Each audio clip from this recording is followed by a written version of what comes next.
add on about consultation, I mean, it's very interesting. When I came on, I would say that public art, the attitude towards it was that it was what you tacked on at the end, that a planner decided that there was a bad elevation in the building and we needed to hang something from it, what Jill Klein from LA calls jumbo jewelry, and what I would call plot art.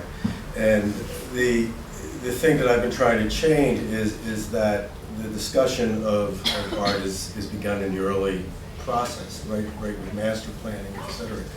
And we're being somewhat successful at that. I managed to get involved in the Walker Riverside regeneration because I went to a public consultation meeting. I mean, I'm a city public art officer. I wasn't invited, so I went to a public meeting, raised the issue, and the guy said, "Who are you?" And I said, "Oh, by the way, I'm your public art officer," and now I'm included. So I mean, you know, one thing I would say to artists is remember that you are citizens, and when you get that little thing in the mail that says there's regeneration going on in your area, go to the meetings and speak out for the arts and the cultural aspects, because by and large nobody else is going to. If I might just sort of adding on to that as well with the notion of art. Art isn't just an exhibit or an installation. Yeah. Art is also performative and unpredictable.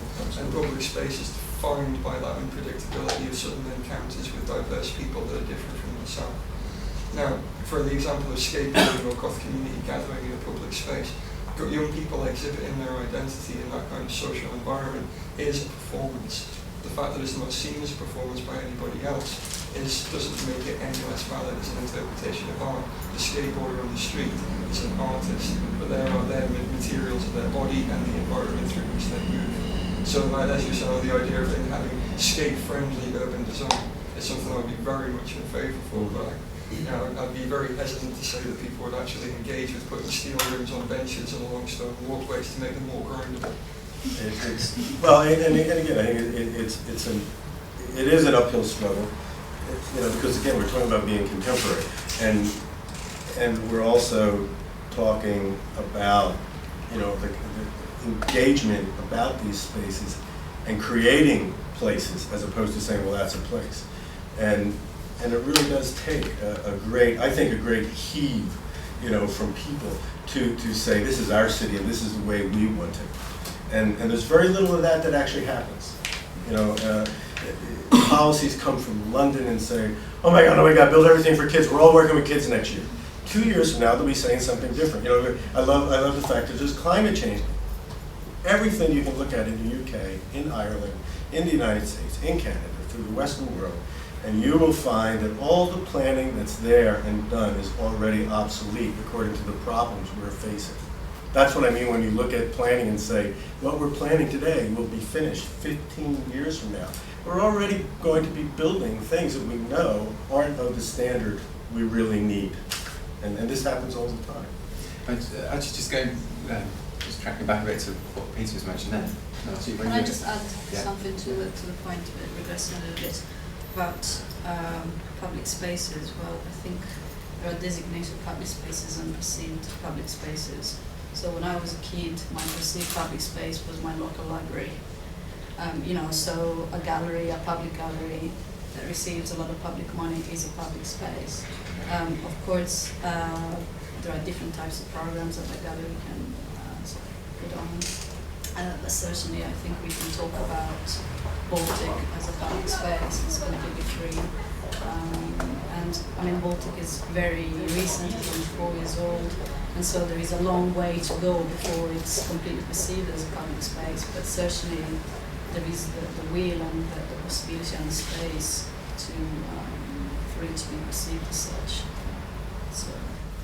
The next question is, what role do you feel public spaces have in helping to construct local identity, and how do they help create attachment to the city?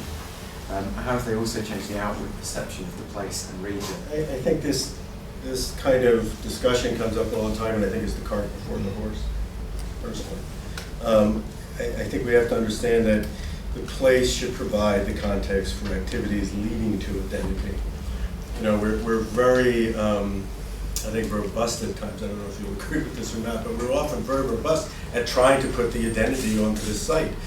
Now, in my background, again, I think we're better at creating places that allow people to create the identity through the use of the site.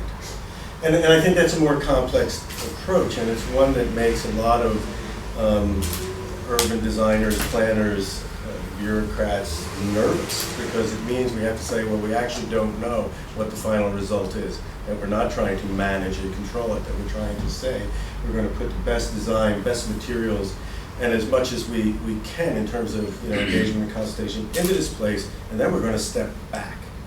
And when you do that, and if people take that place on board, I think that's when it becomes interesting.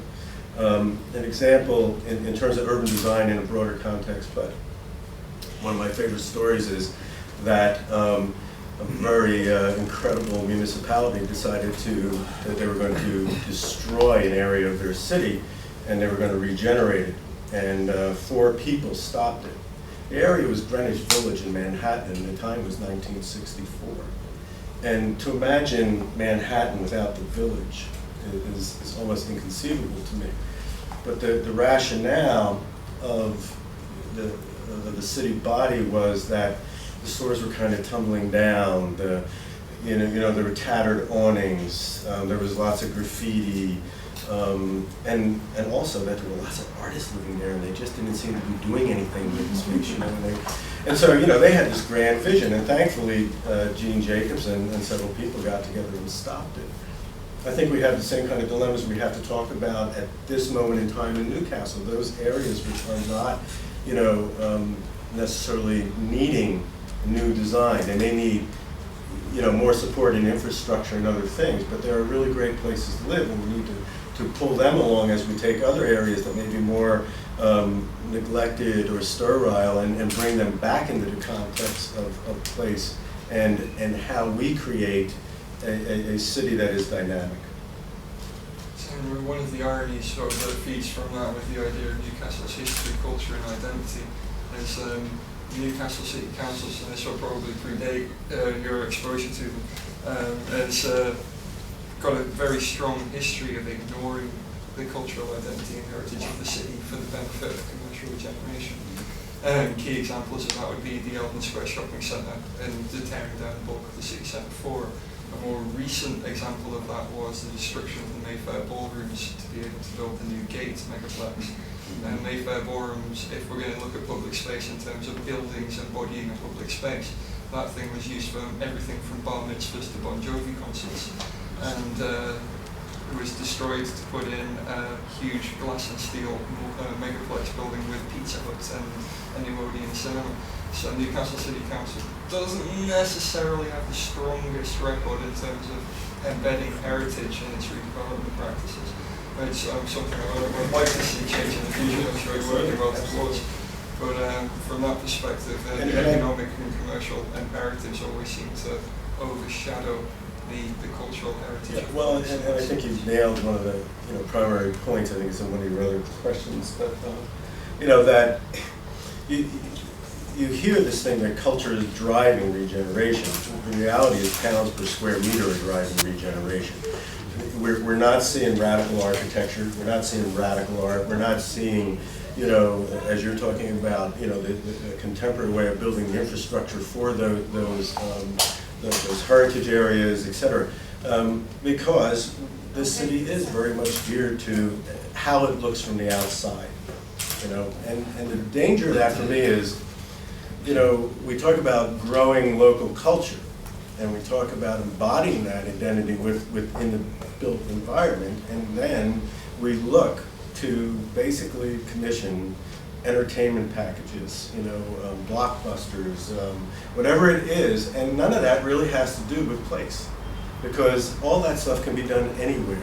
And it's a misinterpretation, I think, of what a global market is. Local artists have a place in the international dialogue. A city should be a platform for that discourse. And it's all these things have to come together.